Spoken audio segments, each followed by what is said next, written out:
तुझा अभ्यास घेणं म्हणजे माझी परीक्षा आहे. परीक्षा पुढच्या आठवड्यात आहे, पण तुझी तयारी उद्या पेपर देण्याची सुद्धा आहे.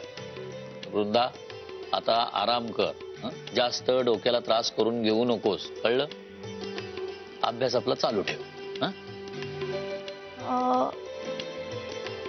बाबा, देवघरात थोडीशी आवरावरी करायची राहिली आहे, तेवढी करून घेते, मग अभ्यासाला बस. चालेल, जा. आहो, ही आली माझ्या आयुष्यातली दुसरी कठीण परीक्षा. परीक्षा कसली? सत्व परीक्षा आहे. काय येऊन आता डोक्याला कटकट करणारे कोणास ठाऊक. काय बोलताय स्वतःशीच? लग्नानंतर सगळ्या पुरुषांचं असंच होतं, आपलं आपल्याशीच बोलत बसतात. हा, ते जाऊ दे. मला तुम्हाला 2 महत्वाच्या गोष्टी सांगायच्या आहेत. ती सुवर्ण आहे ना, तिला आता जरा बरं वाटतंय आणि त्यातून वीर आणि आनंदी यांची खोली पण मोकळी झाली आहे, तर मी तिला त्यांच्या खोलीत राहायला जायला सांगितलंय. कशाला एवढ्या घाईघाईत? मला काय वाटतं, पेशंटला हलवायला नको, जरा विश्रांती घेतली ती असती. गेली ना तिकडे, आता काय. आणि खरं सांगू का, मला माझ्या खोलीशिवाय दुसरीकडे कुठेही झोप येत नाही बाई. बाळ, दुसरी महत्वाची गोष्ट काय? दुसरी? हा प्राचीच्या लग्नासंदर्भात. हो, म्हणजे काय? हे आदिमाया, आदिशक्ती, मला माफ कर. हे बघ, आतापर्यंत ज्या ज्या चुका मी केल्या ना, त्यासाठी मी तुझी क्षमा मागतो. हे बघ, हे पाप माझं आहे, त्याची शिक्षा तू माझ्या बायकोला नाही देऊ शकत. मग हे पाप मी केलं ना, भले तू मला मारून टाक, पण माझ्या आदिभाया, आदिशक्ती, माझ्या बायकोला लवकरात लवकर बरं कर. सुवर्णा, माझ्या अलंकारला काही झालं ना, तर मी जिवंतपणे मरून जाईन ग. माझ्या बायकोला बरी कर लवकरात लवकर. माझ्या बायकोला बरी कर लवकर.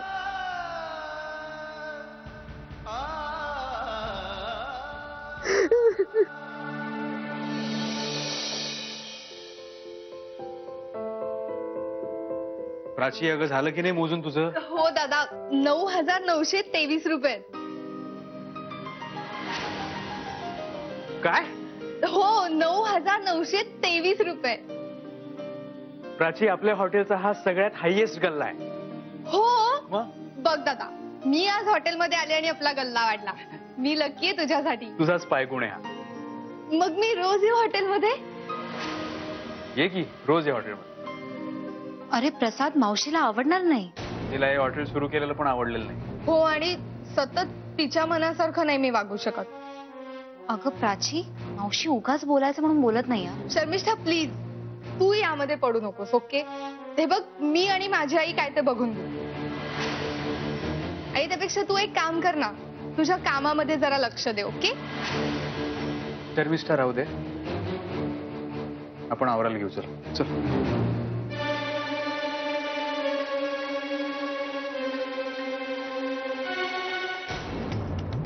कांता, काय ग पुन्हा आपलं तुझं तेच तेच? हो, असं काय करता? बरं, आतापर्यंत दाखवले ना, यातले हे 3 राहू द्या, यांचा सोडा. आणि हा बघा, गणेश. आता ते 3 सोडायचेच होते, तर दाखवले कशाला? डायरेक्ट हा 4थाच दाखवायचाच ना. हो, नका ना कंटाळा करू. पोरीच्या आयुष्याचा प्रश्न आहे हा. हा गणेश आहे ना, हा आपल्या प्राचीसाठी एकदम बेस्ट आहे. असं आहे ना, ह्याला भरपूर पगार आहे. शिवाय मुंबईत त्याचे 2 फ्लॅट आहेत. अमेरिकेत राहतो स्वतःचं एक स्टोअर आहे. आई वडील आहेत, पण ते मुंबईत असतात. आणि हा, मोठी बहीण आहे, पण तिचं लग्न झालंय. म्हणजे प्राचीवर कुठलीही जबाबदारी नाही. म्हणून हा गणेश आपल्या प्राचीसाठी एकदम फक्कड आहे. हे तूच ठरवलंस का? हो. अरे म्हणजे काय, मीच ठरवणार?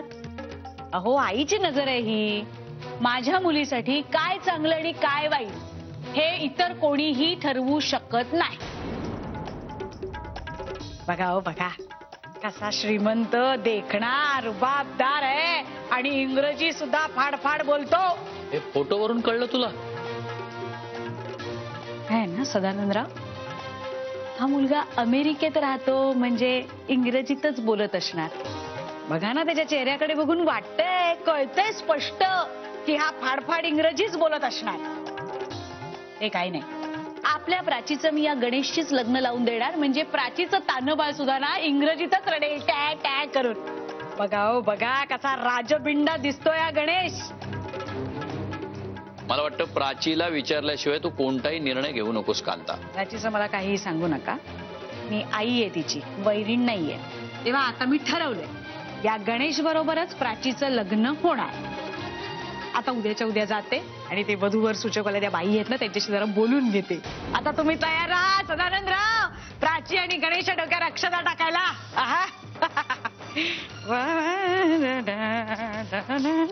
तिचा आत्ताचा तोरा बघता ही बाई नक्की पुढं काहीतरी गोंधळ घालणार घरामध्ये.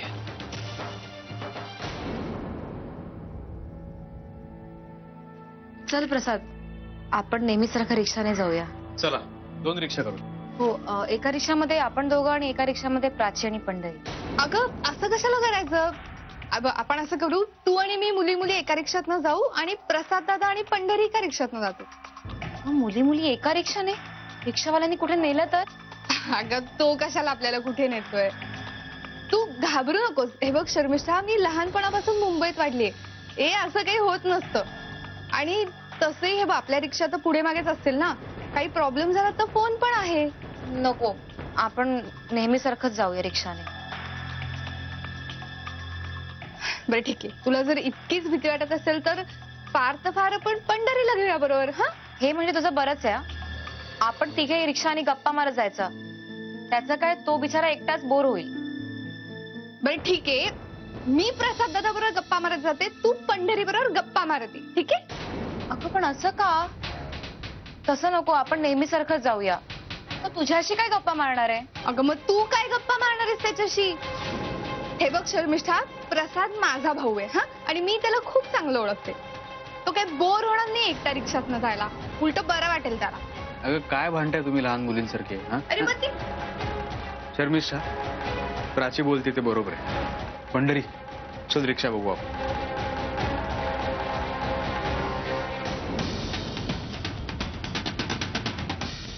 हिला काहीही करून हॉटेलवर येण्यापासून थांबावं लागेल, नाहीतर रोज असाच काहीतरी घोळ घालून ठेवेल ही.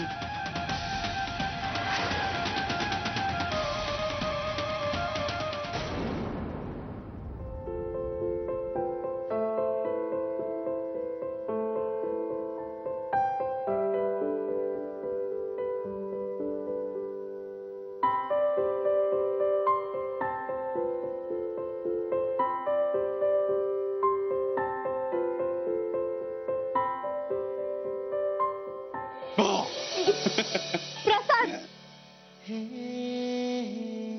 अरे काय किती उशीर घरी यायला? माझा अभ्यासच होत नव्हता, सगळं लक्ष तुझ्या येण्याकडे लागलेलं. संसार करण्यासाठी कष्ट घ्यावे लागतात मॅडम. हो का? हो, कष्ट घ्यावे लागतात. आणि बायकोला जर डॉक्टर बनवायचं असेल ना तर अधिक कष्ट घ्यावे लागतात. पण प्रसाद, कष्ट करणारे सगळेच नवरे मध्यरात्री घरी येत नाहीत. मान्य आहे ना, मध्यरात्री नाही येत घरी, पण कष्ट करणारा प्रत्येक नवरा बायकोला डॉक्टर करण्यासाठी झटत नाही. प्रसाद, जेवायला वाढू? खरंच खूप आवडलं असतं, पण मी हॉटेलमध्ये खाऊन आलोय. पुन्हा? अगं भूक लागली, काय करू? हे बघ प्रसाद, हल्ली तुझं बाहेर खाणं खरंच खूप वाढलंय आणि हे बरं नाहीये. हे बघ, माझी परीक्षा झाली ना एकदा की मी तुला सकाळ संध्याकाळ घरचा डबा पाठवणार. सकाळ संध्याकाळ घरचा डबा जर मी खाल्ला ना तर हॉटेलमधली येणारी लोक माझ्याकडे बघून म्हणतील, या माणसाचं स्वतःचं हॉटेल आहे, या हॉटेलमधलं खात नाही, आम्ही काय खायचं? हे बघ, असं कोणी काही जाऊ दे, म्हणजे तू थोडक्यात माझं ऐकणार नाहीच आहे, बरोबर? नाही नाही, असं नाही, म्हणजे मी ऐकणार नाही असं मी म्हणालो नाही तुझं, पण रोज रोज सकाळ संध्याकाळ डबा म्हणजे जरा खूप होतं ग वृंदा. बरं ठीक आहे, ठीक आहे, ते सगळं ठीक आहे. मला एक महत्वाची गोष्ट सांग, पक्या आला होता का आज हॉटेलला? हो, आला होता ना, पक्याबाई आला होता, बराच वेळ होता. 5 प्लेट वडे पण खाल्ले त्यांनी. काय ना, बरी आहे नाही, घरातल्या घरात काय फोन करते? हा बोल ग. का? पण कशाबद्दल? आत्ता? उद्या बोलू ना आपण. ठीक आहे, तू तू रडू नकोस, मी आलो. आलो. काय रे, प्राचीचा फोन होता का? नाही नाही, शर्मिष्ठा काहीतरी बिनसलेलं दिसतंय. आता काय झालं? काय माहिती, बसली हॉलमध्ये. पण तू म्हणालास की ती रडते म्हणून कोणी काय बोललं का तिला? आता गेल्यावरतीच कळेल, ती बोलवतीये मला. मी आलोच, जाऊन येतो. नाही नाही, थांब, मी पण नाही, येते. नको, प्रसाद अरे नको नको नको, तिला ऑकवर्ड होईल. तू अभ्यास करत बस, मी पटकन जाऊन येतो. आलोच, मी आलोच.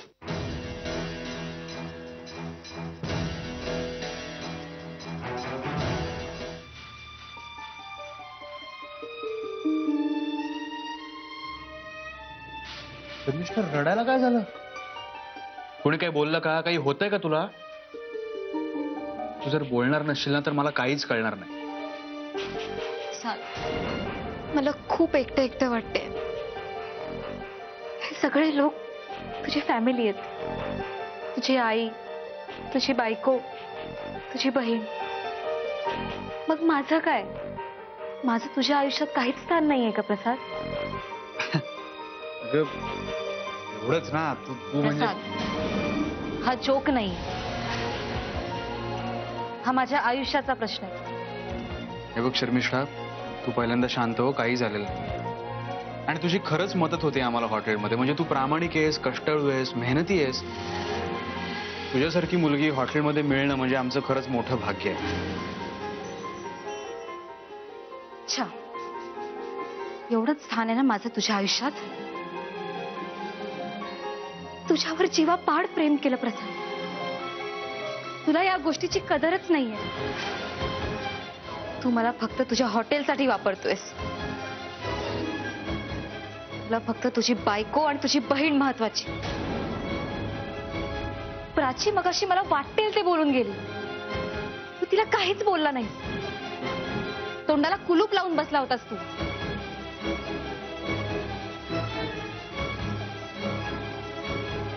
हे बघ शर्मिष्ठा, माझ्या लक्षात नाही आलं. आणि प्राची असं काय बोलली? रिक्षाबद्दलच ना? काहीच चुकीचं नाही बोलली, बरोबर बोलली ती. तुला कळत कसं नाहीये रे? मला तुझ्या बरोबरच यायचं होतं. हेच एकांतातले क्षण मला तुझ्या बरोबर घालवायचे होते. ते तरी माझ्याकडनं हिरावून घेऊ नकोस. या क्षणांमुळे मला दुसरा दिवस जगण्याची प्रेरणा मिळते. माझं माझं खूप प्रेम आहे तुझ्यावर. मी तुझ्याशिवाय जगू शकत नाही.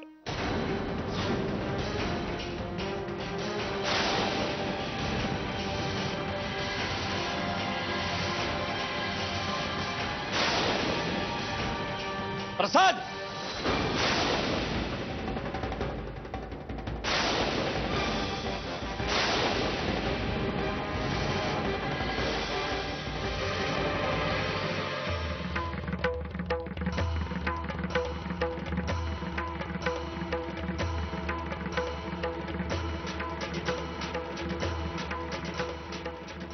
वाह, या वयात चांगलं पाहायला मिळतंय आम्हाला. ते असं खुलेआम बंगल्याच्या हॉलमध्ये. हे बघा बाबा, मी काही बोलू नकोस. कुठलंही स्पष्टीकरण देण्याचा अधिकार नाहीये तुला. स्पष्टीकरण अशा गोष्टीचं देतात जी गोष्ट आपल्या पश्चात घडते. इथे सगळं माझ्या डोळ्यासमोर दिसतंय. कुठल्याही गोष्टीचा पुरावा द्यायची गरज नाहीये. गप्प बस तू. कळलं नाही आता? स्पष्टीकरण द्यायची आवश्यकता नाहीये. बस झाली तुझी नोकरी आणि इतर उद्योग. उद्याच्या उद्या आपल्या आई बापांकडे जायचं. माणुसकी आहे आणि 2 पोरींचा बाप आहे म्हणून आज रात्रीत बाहेर काढत नाहीये तुला. आणि एक गोष्ट प्रसाद लक्षात ठेव. सोन्यासारखा संसार, सोन्यासारखी बायको आहे तुझी. वृंदाचा विश्वास गमावलास ना तर तो पुन्हा परत मिळवता येणार नाहीये. हे बघा बाबा, मला काही ऐकायचं नाहीये. स्पष्टीकरण द्यायचा अधिकार तू गमावलायस. वृंदाची परीक्षा चालू आहे म्हणून तिला कुठलं टेन्शन नको म्हणून मी हा मॅटर वाढवणार नाहीये. हिने उद्याच्या उद्या तिच्या घरी जायला हवं.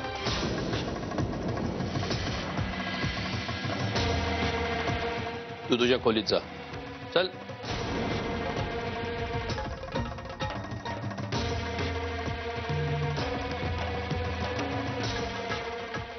आणि तू ही बॅग भरायला घे तुझी.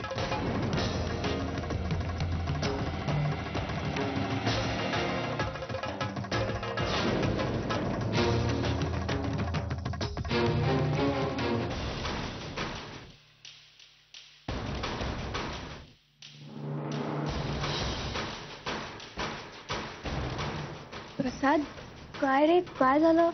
काय म्हणाली शर्मिष्ठा? नाही नाही काही नाही. अरे काही नाही म्हणजे काय?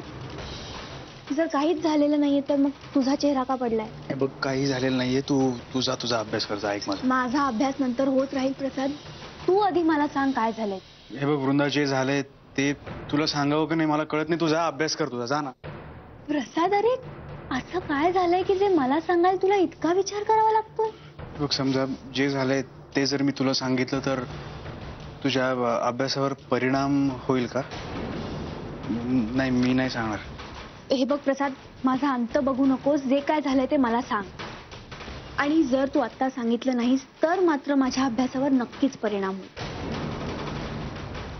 सांग ना प्रसाद. तिचा मला फोन आला तेव्हा मी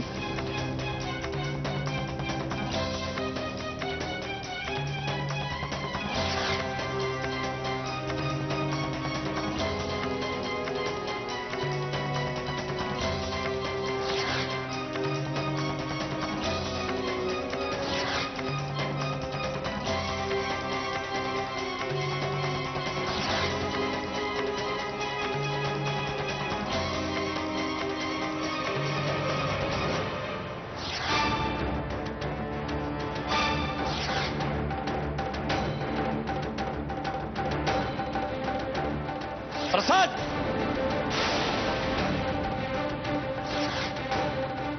म्हणजे ती असं काही करेल याचा अंदाजच नव्हता मला. ती रडत होती म्हणून साधी चौकशी करायला गेलो मी. वृंदा वृंदा तू तू काही बोलत का नाहीस? तू रागवलीस का माझ्यावरती?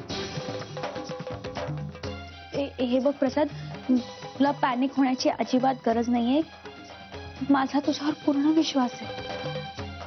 म्हणजे कोणी सांगणं तर दूरच राहिलं पण स्वतः माझ्या डोळ्यांनी जरी बघितलं असतं ना प्रसाद, तरी सुद्धा मी तुझ्यावरच विश्वास ठेवला असता.